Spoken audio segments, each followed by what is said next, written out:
They're saying that the first term of a geometric series is 14 and the sixth term is 448. Then calculate the value of the constant ratio r. So T1 equals 14 and T6 equals 448. Then we know that the geometric series, it is the continuation of, it is the continuation of a geometric sequence. So where it is n, let us put 1 minus 1, therefore T1 equals a to the power r to the power 0. Therefore T1 equals a. It means that 14 is equivalent to a. I hope that makes sense. Then what about T6? Where does n? Let's substitute 6 to find the value of T6. So 6 equals a r 6 minus 1. Therefore T6 is equal to ar to the power 5, meaning 448 is equal to ar to the power 5. I hope that makes sense. Therefore, where there is T6, we substitute 448 and equate it to ar to the power 5, of which is equal to 2 to the power 6. T6. Therefore, let's where there is 14, where there is a, we substitute 14 so that we can find the value of r. I hope that makes sense. So we're going to have 448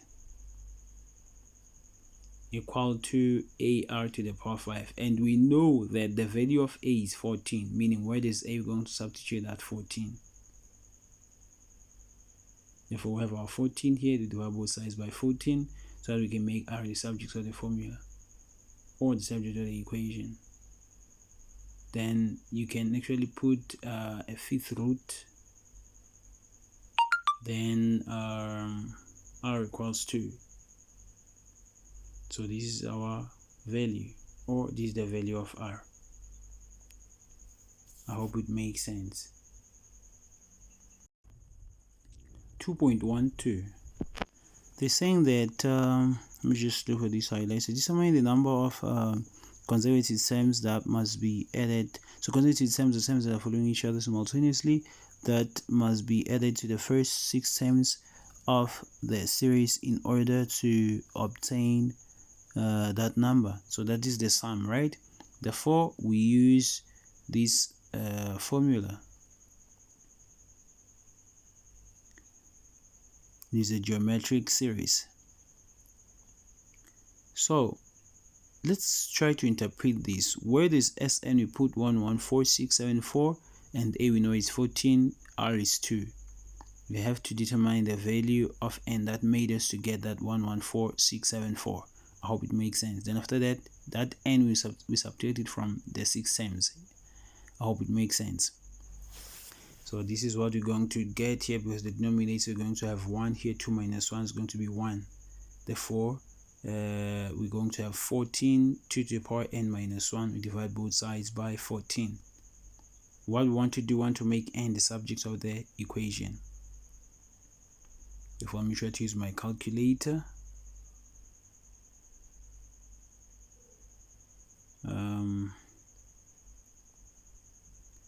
114674 over 14 is 8191 to the power n. Actually to the power n minus 1. Yes, then you transpose the 1 to the left. It's going to be 9190 equals 2 to the power n. Now you can try to punch 8190 on your calculator and equate it to 0, then press shift and fact. It's not going to give us 2 to the power whatever exponent. Therefore we are compelled to use logs. Therefore it's going to be log 2, it's log 2 to the power 8190, and that is equal to n. Then you punch everything in your calculator. I hope it makes sense. Okay, for example, let's say we have something like log 3 base 6 equals let's say equals a. So 6 to the power a must be equal to 3. Therefore here what we have must be 2 to the power n equals 8190, of which is the original equation, right? Therefore n becomes 13. So this n is 13. We're going to say n the 13 minus the 6 that they actually gave us in our question, so that we can get the number of terms, or the consecutive number of terms. I hope that makes sense. So this is our question here. They're saying determine the number. So this is 13. It's not actually it's not our answer. So we're going to say let me try to highlight the question.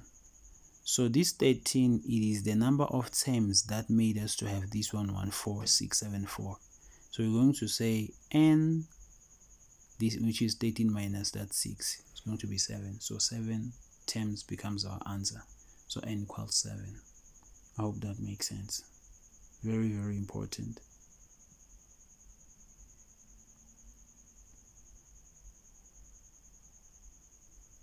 All right. Now 2.13. If the first term of another series is 448 and the sixth term is 14, calculate the sum to infinity of the new series. So we know that the formula of sum to infinity is a over 1 minus r. We need the value of a and we need the value of r. Let's try to find those variables. They gave us t1 as 448 and t6 now as 14. So this is still a geometric, right? Therefore a equals 448, right? And t6 equals a to the power ar5. Therefore we take this and substitute it here to find the value of r. I hope it makes sense. Therefore 14 equals 448 r to the power 5. We divide both sides by sorry, show them now doing the next step. So we divide both sides by 448. Then it becomes 1 over 32. Then you put the root, or fifth root, or you multiply everything by 1 over 5. R is going to be 1 over 2. This is algebra. So sum to infinity, we do have a as 448 over 1 minus 1 over 2. Then the punch is in your calculator. You're going to get 448 over 1 minus 0.5, which is 1 over 2. Then our answer is going to be 896. So this is the sum to infinity. I hope everything makes sense. Okay, let's try to continue. So it's very important for you to know, to understand these. Very, very important. Okay, 2.2. Some other people, they just get afraid when they see something like that. But let's just try to help each other here. So this is 2.2. And we see here, this is a sigma. So this is our, okay, for an example, let's say we have the sigma here, sigma notation. Whatever that they equate to the sigma notation is known as this Sn. So the most important thing, or the first thing that you must discover what type of sum is this. We have a geometric n and arithmetic. But this one, this formula right here, the Tn, it is for arithmetic, meaning this is arithmetic series. I hope it makes sense. Therefore we do have 0 there. We'll take that 0 as the value of p and generate the first term. We substitute it on the Tn. Tn is it's 1 over 3p plus 1 over 6. So where does p substitute 0, you find the first term as 1 over 6. Then where does p substitute 1, it is, you're going to get 1 over 2. Then the next one, is going to be 5 over 6. The third term, the fourth term is going to be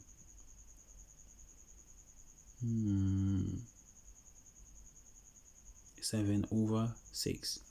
Then the value of d here, we're going to say half minus 1 over 2, 5 over 6 minus 1 over 2 to find the common difference, right? Because this is an arithmetic series, and the arithmetic series is the continuation of an arithmetic sequence. I hope that makes sense.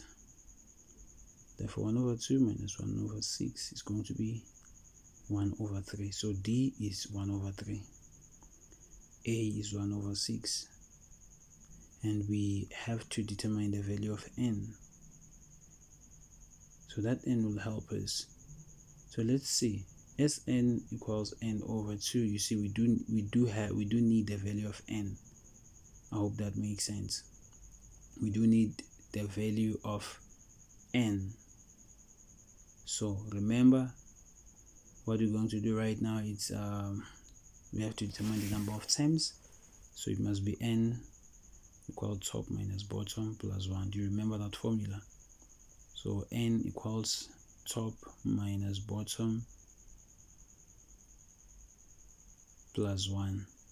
Therefore n equals top is k minus bottom is 0 plus 1. Therefore n equals k plus 1. It means that where there's n, you substitute k plus 1. I hope it makes sense. Therefore let us write the arithmetic series formula. Is going to be Sn, but I hope everything makes sense, guys. You cannot use Sn formula if you don't have a, d, or r and n. So we discovered that this is an arithmetic series. So after this, we have everything we need in order for us to continue with our Sn formula. I hope that makes sense. So I think we can continue. Sn, n over 2, square bracket, 2a plus n minus 1, d close bracket. Therefore we do have Sn, right, which is 21 over 6. That's a mixed fraction. N is k plus 1 over 2 square bracket. Why am I putting an equal sign here? So it's a square bracket. 2 into the first term is 1 over 6 close bracket plus k plus 1 minus 1. Then d is 1 over 3. Then we put a square bracket. Then continue from here. But you know that your answer it's supposed to be positive, right? We cannot have a negative k up there. So do this on your own, but the answer that you must actually get here must be 10. So yes, you can continue to find that value. All right.